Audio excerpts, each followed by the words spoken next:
If you're trying to save money and still have debt and making zero progress on both, let's talk about what.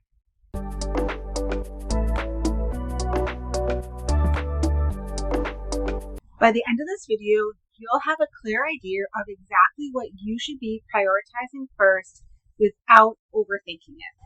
Because the goal here is not perfectionism. It's setting up a system that's realistic and that you can maintain. And if you want a simple way to make sure you're covering the basics in your finances, make sure you grab my free Financially Empowered Women Checklist. The link is in the description below. It's going to help you very quickly figure out what you're missing and what you should be focusing on next. So when deciding whether to prioritize savings or debt, here is the 30,000 foot way of thinking about it. If saving nothing makes you rely on debt, then you want to focus on savings first. And if your debt is really draining your monthly cash flow, then you want to prioritize paying off that debt first. In other words, I want you to ask yourself these two questions. If something unexpected came up this month, would I have to go into debt to pay for it?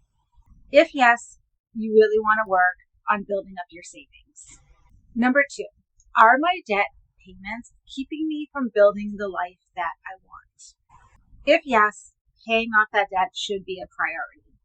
And if both are true, welcome. That's totally normal. You're in very good company. This is where most people fall. This is when you should be doing a little bit of both. So let's talk about prioritizing our savings first. You're in this camp if life keeps going on that credit card. This looks like when your friend's bachelorette party comes up and you're going on a big long weekend trip to celebrate, and now you have a $600 expense that you definitely were not planning on. Or maybe your dog needs a visit to the vet and you know that that's automatically $400 every time you walk in the door. Or you bring your car in for that simple oil change and find out that you really need 2 new tires and you needed them like yesterday. So even if you're trying to pay off debt, all of these unexpected expenses keep coming up and putting you right back into more debt. And it's like an endless cycle. So we want to focus on trying to save even a little bit each month. Make sure you check out my video linked above for more details about emergency funds, how to start one, and how much money you should have in them. And as you're working on building up the savings, keep paying the minimum amount at least on your debt. And once you find that amount that you do want to save, I want you to automate it and have it go automatically either from your paycheck to your savings account or from your checking to your savings so that you don't even have to think about it. So let me know what feels more stressful for you right now. Not having enough savings or having that big monthly payment hanging over your head. Let me know in the comments below.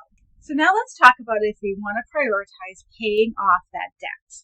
You're in this camp if you feel like so much of your income is going towards paying off your debt and it's really limiting your lifestyle.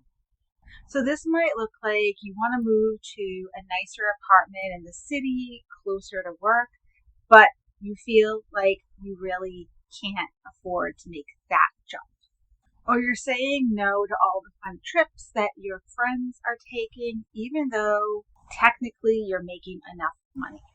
Or maybe you're killing it in your career, you just got that performance review, you got that well-deserved raise, but you're wondering where it went because nothing feels different financially for you. And you really hesitate to invest your savings for some of those bigger goals that you have because your debt payments are just taking up too much of your income. You're in that really interesting space where you're making good money, but you don't feel like you are yet. So what do we want to do here? We want to really focus on paying off that debt. So you want to be taking any extra income that you have and putting it towards those debt payments. and you want to take a look at all of your debt and look at the interest rate for each of them, and you want to focus on paying off the highest interest rate first. Now, this might not necessarily be your biggest balance. We're looking for the highest interest rate. And sometimes this can seem really restrictive, like all we're doing with our money is paying down debt. But I want you to think of it as something that is temporary, and in the long run, it's going to give you a lot more breathing room in your finances. Now let's talk about when we actually want to do a little bit of both. And this is where a lot of young professionals land. Your income's growing, your career's picking up, and you're trying to figure out what to do financially. Doing both is usually the most realistic option. So we're going to put together a really simple plan. No need to make this complicated. We're going to figure out how much we want to save each month. And what are we going to do? We're going to automate it. We're going to make it so easy. We don't even have to think about it. And then we're going to have another amount that we allocate towards paying down our debt. So let's put some numbers around this. Say I look at my budget. I have $500 extra dollars a month that I want to allocate.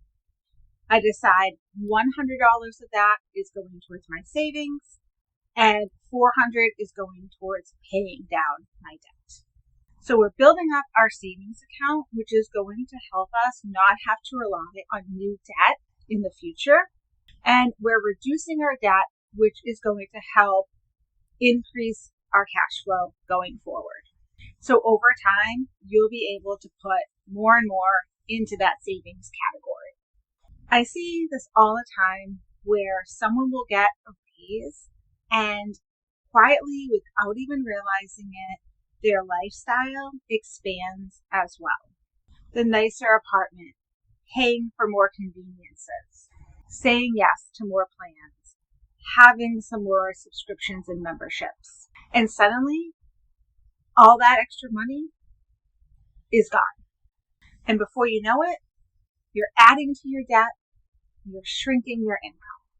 But if we have a simple plan in place and we know where that extra money wants to go each month, you're going to start seeing real changes in your finances without putting in a lot of effort.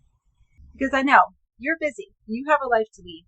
You don't want to be spending hours a month on your finances. If you want a quick way to figure out what to focus on first in your finances, make sure you download my Financially Empowered Women Checklist. The link is in the description below.